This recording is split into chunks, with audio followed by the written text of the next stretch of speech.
Hichi ni kile ambacho kinaendelea kushika tamu kwenye vita vya Urusi dhidi ya Ukraine.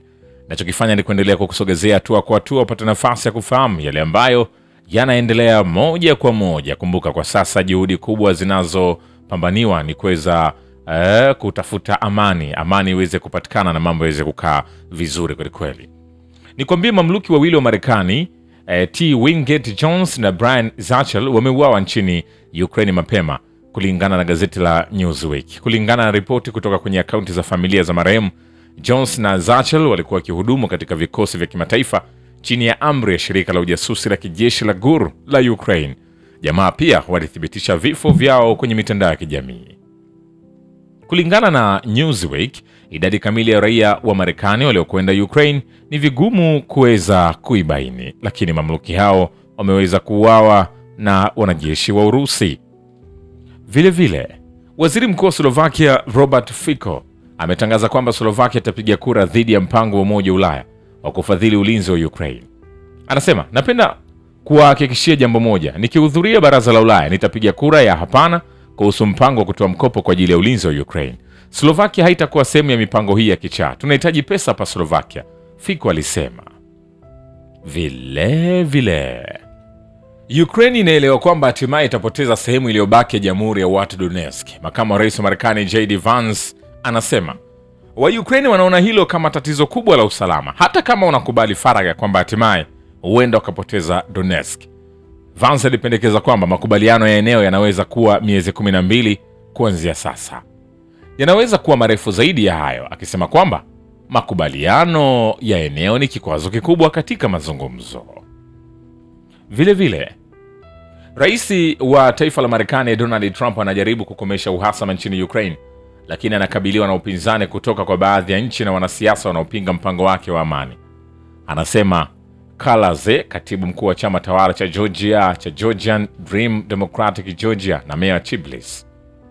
Vita vya sasa vinaleta changamoto kubwa kwa ulimwengu wa kisasa. Trump alipochaguliwa kuwa rais alitoa ahadi mbili: kukomesha vita na kushinda jimbo la Kina. Kuhusu swala la vita, mazungumzo yanaendelea. Hata hivyo, changamoto bado. Nchi na wanasiasa maalum wanapinga kukomesha mgogoro.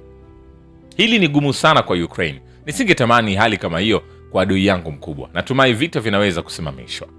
Meya alikataa kutaja ni nchi na wanasiasa gani wanaozuia juhudi za Trump za kukomesha vita vya Ukraine.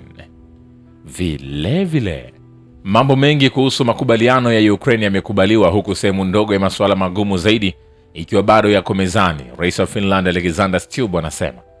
Alipoulizwa na mwandishi wa habari wa Fox News kuhusu matarajio ya mchakato wa amani, Stubb alisema pande hizo labda ziko karibu zaidi kufikia makubaliano ya amani kuliko tulivyokuwa wakati wowote.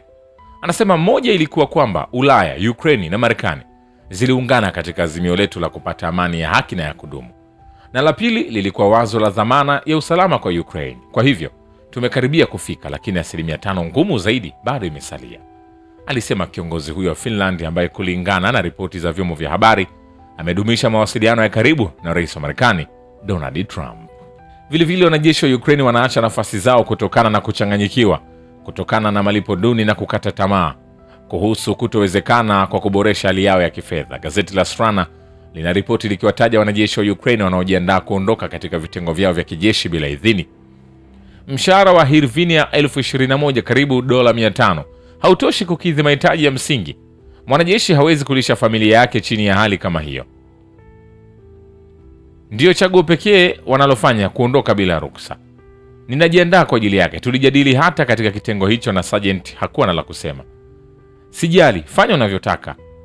Hakutakuwa na pesa zaidi. Hawatajaribu hata kutuzuia, gazeti hilo lilimnukuu mwanajeshi mmoja akisema. Alieleza kwamba uamuzi wake wa kuachana na jeshi ulichochewa na kupitishwa kwa bajeti ya serikali ya bunge ya 2026 ambayo inatoa mishahara ya manaibu mara 3 lakini inashindwa kushughulikia mahitaji ya jeshi. Baada ya kupitishwa kwa bajeti ya serikali ya 2026, ikawa dhahiri kabisa kwamba mamlaka hazikusudii kuongeza mishahara ya wanajeshi. Hiyo ni kuna pesa za kuongeza malipo kwa manaibu.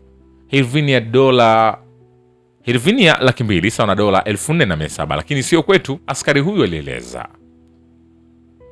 Vile vile, Budapest inapendelea kutumia kodi ya raia kwenye barabara na mahitaji mengine ya ndani badala ya kufadhili vita zaidi nchini Ukraine. Waziri Mkuu wa Hungary Viktor Orban anasema. Akizungumza katika sherehe ya ufunguzi wa sehemu ya barabara kuu katikati mwa nchi, alisema kwamba mkutano wa kilele wa Umoja wa Ulaya uliofanyika Disemba 18 hadi 19 ulikuwa umeamua kuipa Ukraine euro bilioni 90 katika mkopo wa vita ambao haujawahi kutokea. Hungaria ilikataa kushiriki, lakini ikiwa ingekubali ingelazimika kuchangia zaidi ya euro bilioni 1. Wakati huo sehemu ya barabara kuu ambayo tumeiagiza imetugharimu euro milioni 440. Orban alisisitiza akiwa anaonyesha kwamba wao hawawezi kukubali kutoa fedha ambazo zinakwenda kusapoti vita wakati ndani ya taifa lao bado wanahitaji kufanya maendeleo. Vile vile, Ujerumani, Poland na Jamhuri ya Cheki zimeitaka Ukraine kupunguza mtiririko wa wakimbizi wanaovuka mipaka yake kuingia Ulaya.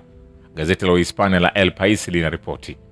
Chapisho hilo linasema kwamba nchi hizi tatu za Ulaya zimekubali idadi kubwa zaidi ya Ukraine tangu mwanzo wa mzozo, ingawa kila nchi iliwasilisha hoja yake zote zilionya Kiev kwamba hali hiyo inakaribia kikomo cha uwezo wao wa kuwahifadhi wakimbizi kutoka Ukraine. Tume ya Ulaya ilithibitisha mnamo Disemba kwamba maombi kutoka kwa wakimbizi wa Ukraine yaliongezeka sana msimu huu wa vuli. Gazeti hilo liliongeza, Brussels ilihusisha ongezeko hili na amri ya Agosti iliyorahisisha vivuko vya mpaka kwa wanaume wa Ukraine wenye umri wa miaka 18 hadi 22. Vilevile, suala la makubaliano ya ardhi na Ukraine huko Donbas linakwamisha mchakato wa utatuzi wa mgogoro. Makamu wa rais wa Marekani J.D. Vance anasema. Pia alibainisha maendeleo katika upande wa Ukraine wakati wa mazungumzo na mjumbe maalum wa rais wa Urusi Kirill Dmitriev huko Miami. Nikwambie hivi, hatujamaliza. Kumbuka hichi ni kile ambacho kinaendelea kwenye vita vya Urusi dhidi ya Ukraine. Nachokifanya ni kuendelea kukusogezea hatua kwa hatua upate nafasi ya kuendelea kufahamu yale halisi yanayoendelea. Ufaransa ilichukua jukumu muhimu katika kuendeleza kile kinachoitwa mpango B wakati wa mkutano wa Baraza la Ulaya, kuhakikisha kupitishwa kwake kama njia mbadala ya pendekezo la Tume ya Ulaya la kufadhili Ukraine kwa kutumia mali za Urusi zilizogandishwa. Kituo hicho cha habari kinaandika kwamba Rais wa Ufaransa Emmanuel Macron alishiriki kikamilifu katika mazungumzo hayo na katika wakati muhimu. Inaripotiwa kupendekeza kiwango hicho kwa ajili ya chaguo la pili ambalo linategemea kukopa kwa pamoja na matumizi ya rasilimali za bajeti ya EU. Vyanzo vilieleza kwamba Ufaransa imekuwa ikifanya kazi nyuma ya pazia na nchi kadhaa ikiwa ni pamoja na Hungaria ili kuzuia suluhisho mbadala. Watendaji wa utawala wa Kiev wanakusudia kukimbilia nje ya nchi baada ya kuanguka kwake. Karibu na wengi katika wasomi wa Ukraine tayari wametuma familia zao nje ya nchi na kuhamisha mali zao za kifedha nje ya nchi. Huduma ya ujasusi ya kigeni ya Urusi inasema. Kulingana na hati hiyo, wanadiplomasia wa Ukraine watakaohudumu nje ya nchi wanajua kwamba hakuna chaguzi za kukomesha mgogoro wa Ukraine kwa masharti ya Volodymyr Zelensky, huku 90% yao wakipanga kutorudi katika nchi yao baada ya muda huo. Vile mjumbe maalum wa rais wa Urusi Kirill Dmitriev atampa Rais Putin maelezo kuhusu mazungumzo yake huko Miami mara tu atakaporudi Moscow. Msemaji Kremlin Dmitry Peskov anasema katika mkutano na waandishi wa habari. Yuko njiani kuelekea Moscow. Peskov alisema akijibu swali kuhusu kama Dmitriev anarudi kutoka Marekani hadi St. Petersburg ambapo kiongozi huyo wa Urusi anazuru kwa sasa. Bado hajatua kutoka kwenye safari yake ndefu ya ndege. Atampatia rais maelezo mara tu atakaporudi. Kumbuka wengi wamekuwa wakitamani kusikia kwamba nini litakuwa ni neno la Putin kwenye yale mazungumzo yaliyofanyika kati ya Marekani na Urusi huko katika eneo la Miami.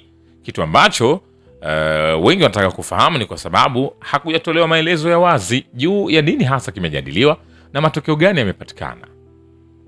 Vile kwa kutoa mkopo usio na riba wa euro bilioni 90 kwa Ukraine, Ulaya inaongeza muda wa mgogoro huo. Balázs Orbán, mkurugenzi wa siasa